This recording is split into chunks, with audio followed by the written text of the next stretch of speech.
आप सभी बता रहे मंच के सामने बता रहे सभी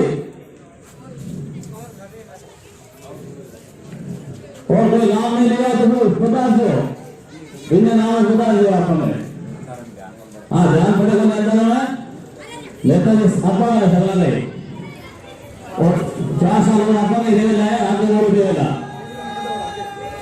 बोलो भगवान जी महाराज की जय हो वंदे माता की जय हो भगवान जी महाराज की जय हो तेजो जी नाथ बतरा कर सुनो भगवान जी महाराज की जय हो ये तो इसका म्यूजिक है कि मैं बिल्कुल घूमने जाए तेरा बाला भी बड़ा तो नहीं माने बाला जी महाराज की जय हो और बीबी भाई साहब की जय हो अब तो सही बोली जो सब बोल थोड़ा सा मंच आगे आ जाओ ना जो ये देवता घने है एक ही है बोला गाओ हां ना सभी बोलो हां इंद्र जी मार दो हां जो भी यहां पर आया लगन साथ है वो यहां पर बता रहे मंच बता रहे वो नेता जो भी है मंच बता रहे नेताजी का स्वागत करना जोरदार से हनुमान जी वगैरह जी बता चुके हैं नेताजी का स्वागत जोरदार से करना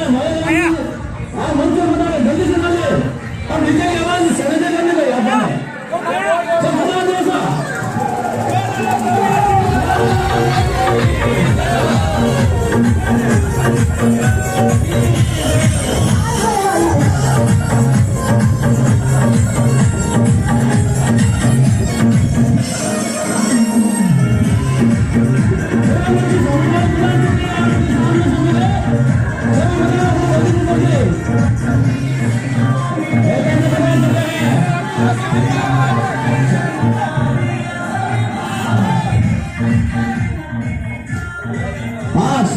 शांति बनाए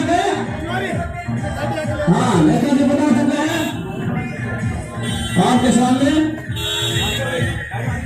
हाँ नेताजी बता हाँ अंजलि जी वॉलीबॉल भी आपके सामने बता चुके हैं सुरेंद्र जी सभा में बता चुके हैं और भी मायने का नेता नेताजी के साथ में है वो बता चुके हैं इन सभी का हम स्वागत करते हैं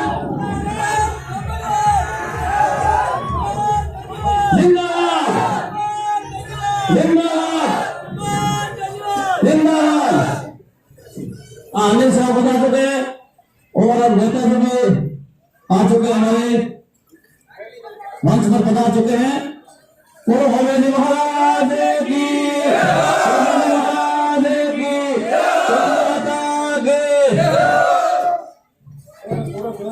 हाँ बहुत जोश है हाँ नेताजी बता चुके हैं कृपया सभी शांति बनाए रखें और सभी अपने अपने स्थान पर आराम से बैठ जाए बोलो भूमिया जी महाराज की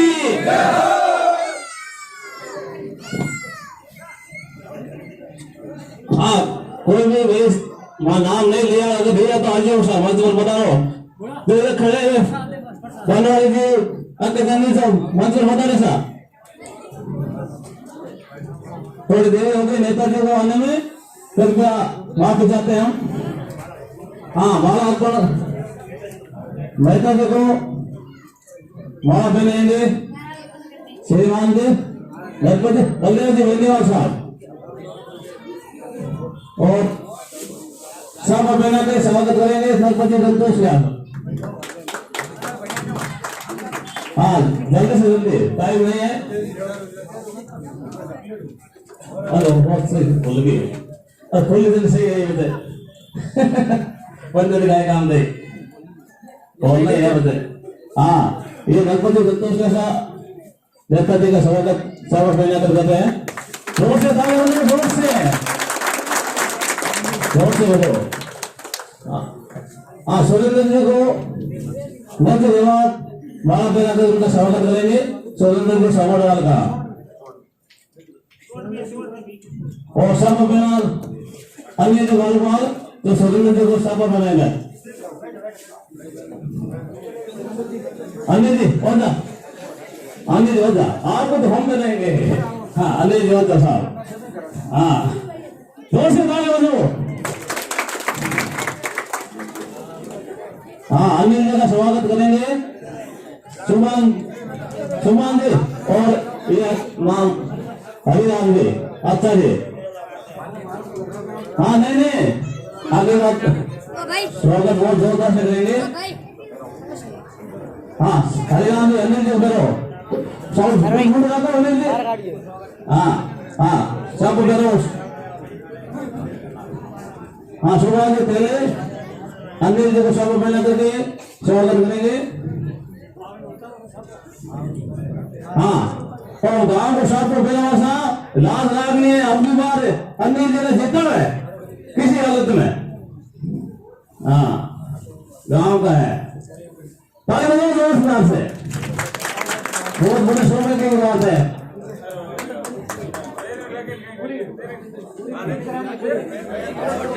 राजेंद्र जी रोकिया को माला बनाएंगे, बुद्धाराम जी घोड़ा।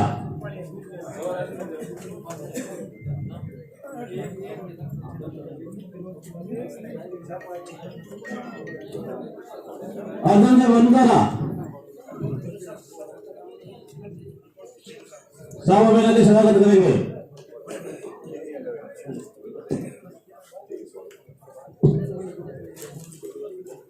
हाँ ओम जी रोगेवाल का स्वागत है। अभी पांच क्या लगा के पांच 15 बस है। आ जाओ और कोई आओ मैं करा दो भाई, आ जाओ हाँ क्या भार्गव साहब व्यवस्थित साहब आओ पहला भाड़ा बनो आओ चाकू करो गोलू करने करा जाओ। हाँ लगा हाँ जुमले जी हाँ सुरेंद्र जी सोमरवाल आपको कुछ कहेंगे हम। राम साहब, मैं सुरेंद्र सोमरवाल आपके पास ही गांव सोमरा से वार्ड नंबर 43 से चुनाव लड़ रहा हूँ। तो ये आपका बहुत बड़ा गांव है, आपके गांव में आए, आपने बहुत ही बढ़िया मान सम्मान दिया, इसके लिए संपूर्ण ग्राम वासियों को बहुत बहुत धन्यवाद। अब मैं वोट की अपील करता हूँ कि आपके गाँव में हमारे पार्टी का कोई मंडल उम्मीदवार नहीं है, तो मैं सभी पार्टियों से विनती करता हूँ कि सभी पार्टियां मिलकर बोतल के निशान पर बटन दबाकर आपके भाई को भारी मतों से विजय बनाए। धन्यवाद।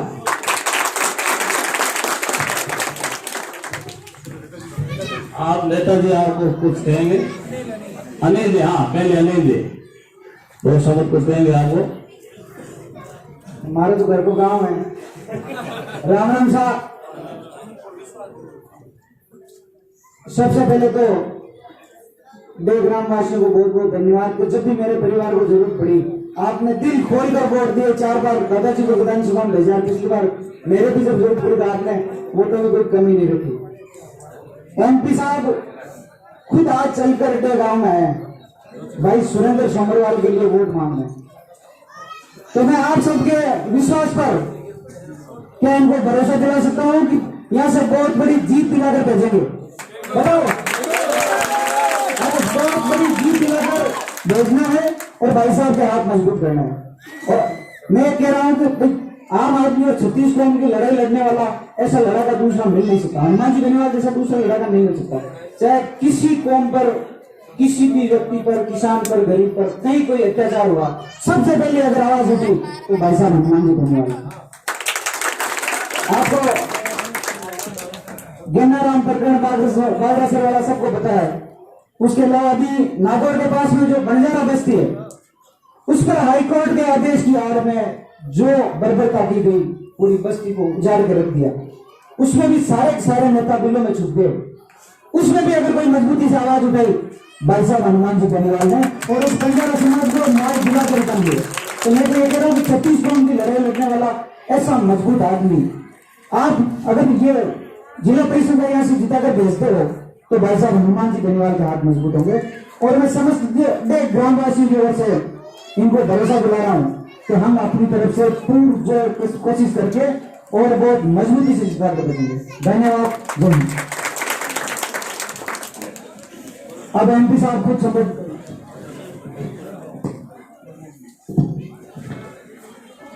जय बोले भूमिया जी महाराज की।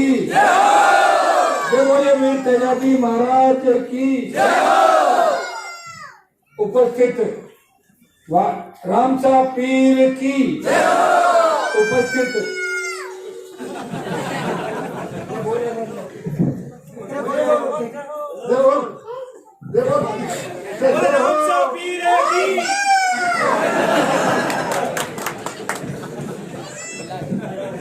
स्टार 43 नंबर वार्ड के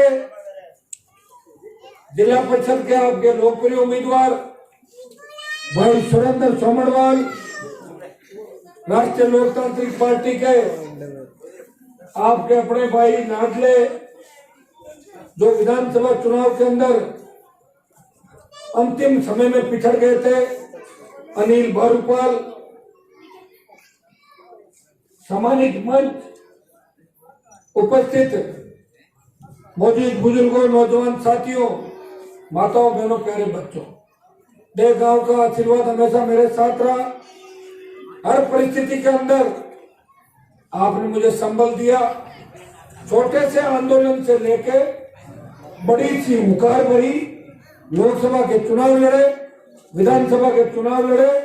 देख के किसान के बेटे जवान हमेशा हनुमान बेनीवाल के हाथ मजबूत करने के लिए प्रत्येक इलाके के अंदर हमेशा मजबूती आप देते रहे। आपका बहुत बड़ा ऋण मेरे ऊपर है और मैं प्रयास करूंगा कि किसान जवान को जब तक उसका हक और अधिकार नहीं मिल जाता तब तक हनुमान बेनीवाल पूरा संघर्ष इस राजस्थान की सड़क से लेके पहले विधानसभा और लोकसभा तक संघर्ष करता हुआ नजर आएगा। भाइयों, आपको पता खुद के लिए तो हर कोई लड़ता है, लेकिन आम आदमी के लिए कौन लड़ रहा है राजस्थान के अंदर? आप देखिए, पहले मैं विधानसभा के अंदर था तो हमेशा प्रत्येक व्यक्ति, प्रत्येक जाति का हर मामला में उठाता था, और अब लोकसभा के अंदर चला गया तो देश की तमाम राज्यों की नजर रहती है कि ये जो सांसद बोल रहा है जिसकी खुद की पार्टी आरएलपी, तो प्रधानमंत्री के साथ एनडीए गठबंधन में ये नागौर का सांसद है और नागौर राजस्थान के किसान राजनीति का प्रतिनिधित्व करता है। तो आपका मान और सम्मान पूरे देश के अंदर हनुमान बेनीवाल बढ़ा रहा। भाइयों, अभी जब 3 बिल जब आए थे किसानों के, तब मैंने प्रधानमंत्री जी को कहा कि ये तीनों बिल वापस लो, अगर तीनों बिल वापस नहीं लोगे तो अपने दरार पैदा हो जाएगी, हो सकता है कि मुझे आमना सामना करना पड़ जाए। मैं आपके साथ हूँ, अन्याय के खिलाफ हूँ, न्याय के साथ। आप हमेशा मुझे देखते हो। अभी 2 दिन पहले ही देखो, लोग तो घरों में दिवाली की तैयारी कर रहे थे। मैं जोधपुर के अंदर 2 किसान के बेटों की जो हत्या हुई उनको न्याय दिलाने के लिए पैदल मार्च किया, कमिश्नरेट का घेराव किया और उन 2 मृतकों के जो परिवार थे उनको बड़ा संबल दिलाया। 24 घंटे आम आदमी, गरीब आदमी की सेवा के लिए समर्पित भाव से लड़ना। मेरा तो मकान रोड के ऊपर है, बड़ी तकलीफ होती है। एक तो शिफ्ट चलती है सुबह 9 बजे से शाम को 8 बजे तक की, और एक शिफ्ट चलती है 8 बजे के बाद वाली। समझ गए शिफ्ट कौन सी है? उस शिफ्ट में बड़ी परेशानी रहती है। फोन 1 नंबर है, प्रत्येक व्यक्ति का फोन अटेंड करने का प्रयास करता हूँ, कोशिश भी करता हूँ उनका वापिस उनको जवाब मिले, उनका काम हो। अकेला व्यक्ति हूँ, मुझे तो कोई लड़का मिल ही नहीं रहा। पूरे देश में ढूंढ रहा हूँ, मैं प्रदेश में ढूंढ रहा हूँ। अगर 10-5 लड़के और मिल जाए तो राजस्थान की तस्वीर और तकदीर बदल दे। भाइयों, हम ऐसी व्यवस्था चाहते हैं राजस्थान के अंदर जहाँ हमारी बहन बेटियां रात को 12 बजे भी सड़कों पर निकले, मजा ले, कोई उनके सामने देख ले। ऐसी व्यवस्था राजस्थान के अंदर करके आप करोगे। 18 के अंदर तो लोगों ने कहा कि पार्टी बनाने के अंदर देरी कर दी, हनुमान जी आपका साथ हम जरूर देते, और सही बात है। 9 लाख वोट दिए 19 दिन के अंदर, और कई जगह मैंने चिंता करी मेरे भाइयों की। कई जगह जो मेरे दोस्त थे दोनों पार्टियों में, उनकी भी चिंता करी कि कहीं मेरे खड़ा करने से बेचारा हार जाएगा, सीधा आदमी है, इसलिए मैंने 57 उम्मीदवार लड़ाए। लेकिन अब की बार तो पूरा 5 साल का समय मिला है। विपक्ष भी, आरएलपी, भारतीय जनता पार्टी कांग्रेस के कुशासन का मुकाबला नहीं कर पा रही है। राष्ट्रीय लोकतांत्रिक पार्टी विधानसभा के अंदर, सड़कों पे और हर जगह कोरोना काल के अंदर भी आपको संघर्ष करती हुई दिखाई दी। भाइयों, इतना विश्वास आपको दिलाता हूँ कि मैं आपको धोखा नहीं दूंगा, सत्ता में आने का मौका दूंगा। आपने कांग्रेस और भारतीय जनता पार्टी की सरकार तो देखी है, लेकिन आरएलपी की सरकार अगर राजस्थान में बनी तो बेरोजगार की समस्या से, जो राजस्थान का बेरोजगारी की समस्या से बेरोजगार जूझ रहा है, आज सबसे बड़ी समस्या है कि डिग्री लेने के बाद रोजगार की कोई गारंटी नहीं। किसान फसल तो उत्पादन करता है, समर्थन मूल्य पर खरीद की बात भी होती है, लेकिन आज आपका मूंग कोई नहीं खरीद रहा है कि मूंग खराब है, मूंग दागदार है, दाग लग गया तो फिर इसमें हमारा क्या दोष है? किसानों को कोई दोष नहीं। अभी मंडी के अंदर जो मूंग नहीं खरीद रहे, 2 दिन के अंदर पहले चरण का चुनाव समाप्त हो जाएगा, उससे पहले पहले मैं बात करके तमाम नागौर का जो भी मूंग है, चाहे वो कैसा ही है, वो राजस्थान की सरकार को खरीदना पड़ेगा। ये मैं इतनी सीटें बढ़ रही, बताओ क्या फर्क पड़ता है? आपके जाहिल में कांग्रेस के एमएलए, खींवसर में आरएलपी का एमएलए, नामा से लेके तमाम 5-6 जना कांग्रेस के एमएलए, लेकिन बिजली वाले वीसीआर भरते। मैं अखबार में खबर पढ़ रहा था कि वीसीआर भरने के लिए जब टीम आई तो अगला आदमी कुएं में कूद गया, गरीब आदमी, पुलिस आ गई पकड़ लेंगे। मतलब किस तरह गुंडागर्दी, और गुंडागर्दी का आलम राजस्थान के अंदर है, कोई बोलने वाला नहीं। मैं तो हमेशा एक ही बात कहता हूँ कि मुफ्त बिजली होनी चाहिए। बिजली थानों की क्या आवश्यकता है? जब सीट पर रहे हो तो पकड़ने किस बात के लिए पकड़ रहे हो? एक दंड की एक ही सजा होती है, एक दंड की 2 सजा नहीं होती कि चोर भी कहलाओ और पैसा भी भरो और जेल भी जाओ। ये कौन सा कानून है भाई? मैं आपको विश्वास दिलाता हूँ कि बिजली के थाने अब ज्यादा दिन राजस्थान में नहीं रहेंगे, इनको बंद करा देंगे। टोल, एक बार तो स्टेट हाईवे टोल फ्री कराए थे, लेकिन सरकारें कांग्रेस बीजेपी अभी देखा कि हम अशोक गहलोत को पटकने के बहुत नजदीक आ गए थे। एक बार तो पटक ही लिया था, लेकिन अचानक वसुंधरा प्रकट हुई, बीच मिठाई लेके और बीच मिठाई गहलोत की गोद में बिठा के ले जाए। तो मिला जुली का खेल हुआ कि नहीं हुआ, बताओ मुझे। तो फिर अब कब आप लोग चेतोगे? अब मैं कोई एमएलए का कैंडिडेट तो आपके गांव का ही था नहीं। अगर डे गांव एक तरफा साथ चलता तो 15,000 से जीता, इलाके में हवा दूसरी हो जाती। लेकिन गांव के अंदर गुटों में बटे हुए होते हैं, गांव के अंदर सरपंचों के गुट, मंडल के गुट, वार्ड पंच के गुट, जातिवाद के गुट, पता नहीं कौन कौन से गुट है। लेकिन डे में फिर भी आप समझदारी से काम लेते हो, सारे एक साथ बैठते हो। अनिल मारूपाल को मौका नहीं दिया, उस बात को छोड़ो, वो तो समय आगे आएगा। हम तो रोज चुनाव लड़ेंगे, चिंता मत करो। ये तो नहीं मैं एक बार लड़े फिर भाग्य जयपुर दिल्ली वापिस आए नहीं। रोज हमें लड़ना है और रोज आपको आशीर्वाद देना है। कई बार कम दोगे और कई बार बुरा ही आशीर्वाद दे दोगे।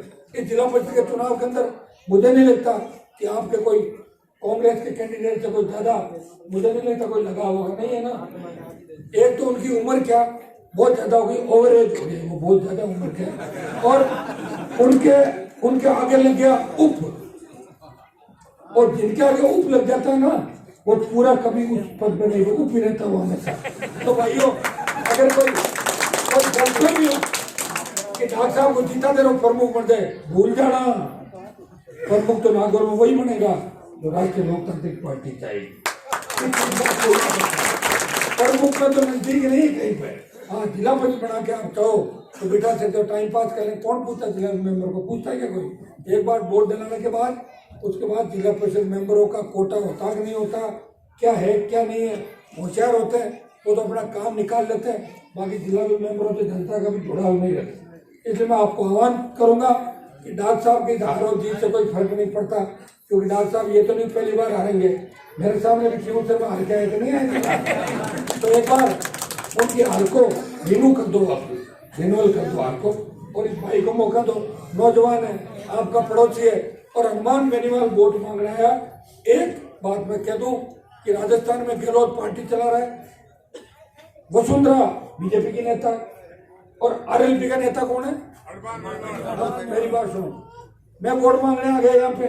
अब अगर गहलोत वोट मांगने आ जाए तो फिर आप वोट कांग्रेस को दे देना, ठीक है? आपके पास लेके आ जाएगा चार्टर, डॉक्टर साहब को बोल दो कि चार्टर भेज कर बुला लेके लो उसको, तब मैं आपको तंग नहीं करूंगा। मुख्यमंत्री आएगा तो हो सकता है कुछ घोषणा ही कर जाए आपके गाँव के अंदर, कोई नहीं आने वाला। ये आपका भाई है जो खड़ा करने के बाद अपने लोगों का ध्यान रखता है और रात को 3-3 बजे तमाम 36 कौम के लोगों के लिए वोट भी मांगता है और हर जाति के प्रति ऐसे भी खड़े किए। देश से मैं आपसे आश्वासन चाहता हूँ नौजवानों, देश से आपको इस भाई को आगे रखना है, राष्ट्रीय लोकतांत्रिक पार्टी को।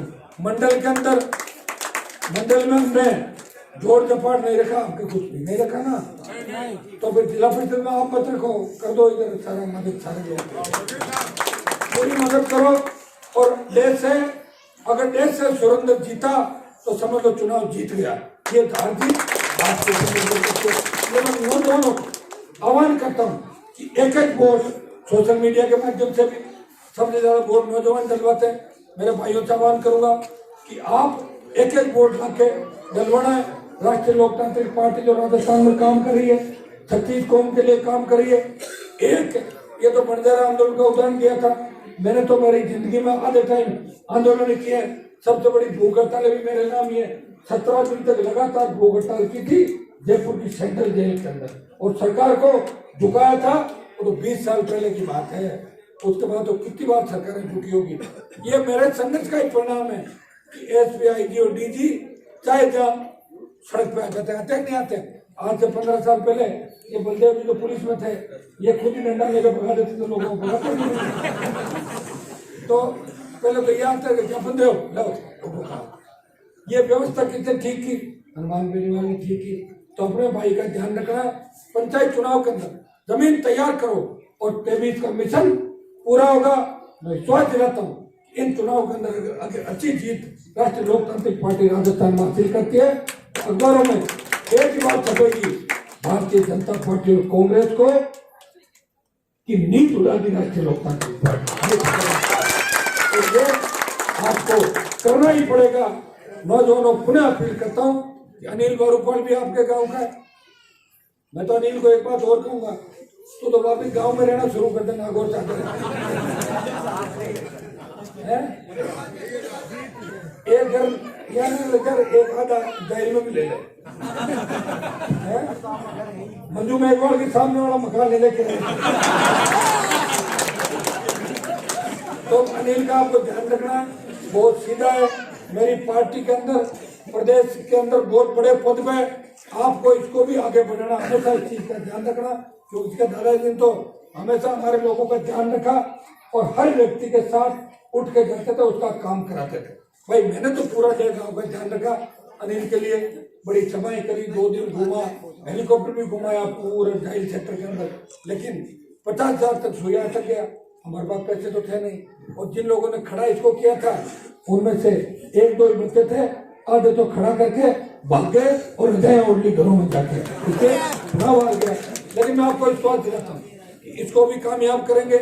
सारे तमाम उन छोटे भाइयों को जो मेरे भाई मेरे साथ लगे हुए, मैं तो चाहता हूँ कि नौजवान आगे आए, और नौजवान आगे आएंगे तभी भला होगा। कोरोना के अंदर आपने देखा होगा कि ज्यादातर 60 साल से ऊपर के जो लोग हैं उनको कोरोना ने ज्यादा परेशान किया कि नहीं किया। जो छोटी उम्र के बच्चे थे, बहुत छोटी उम्र के बच्चों की भी, लेकिन बहुत कम प्रतिशत रहा।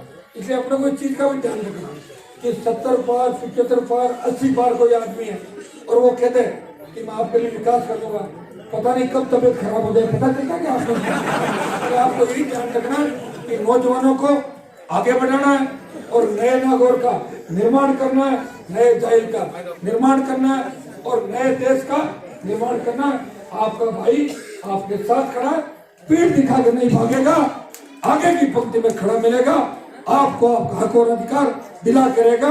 डे के अंदर जो भी विकास के मामले, चुनाव के बाद एक दिन वैसे ही आ जाऊंगा, आपसे गपशप भी करूंगा पूरे दिन, एक दिन पूरा डे में रहूंगा, हर व्यक्ति से मिलूंगा और MP कोटे जो काम करा सकता हूँ वो कराऊंगा, और दिल्ली की सरकार से जो काम करा सकता हूँ तो नागौर के अंदर विकास के नए आयाम देंगे और दिल्ली से भी खूब पैसा नागौर के विकास के लिए लाएंगे। बहुत बहुत आपको धन्यवाद। जय हिंद।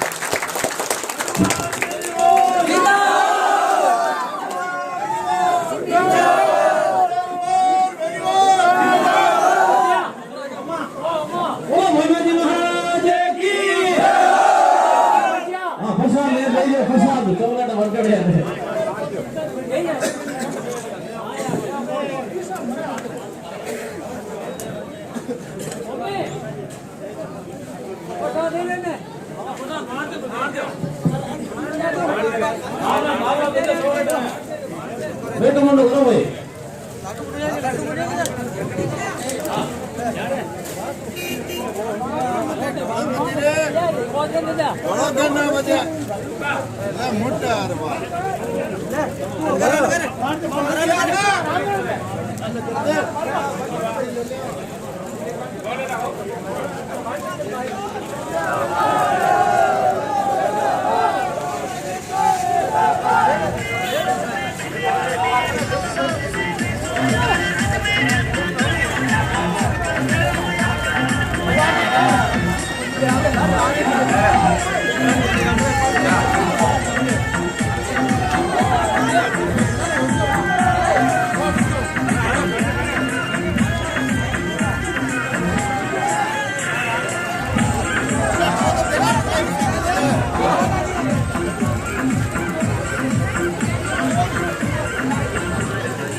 हनुमान मांगो होटल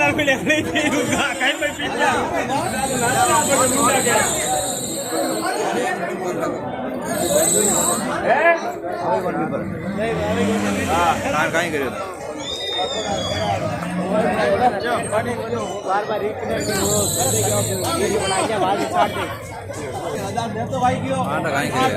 बार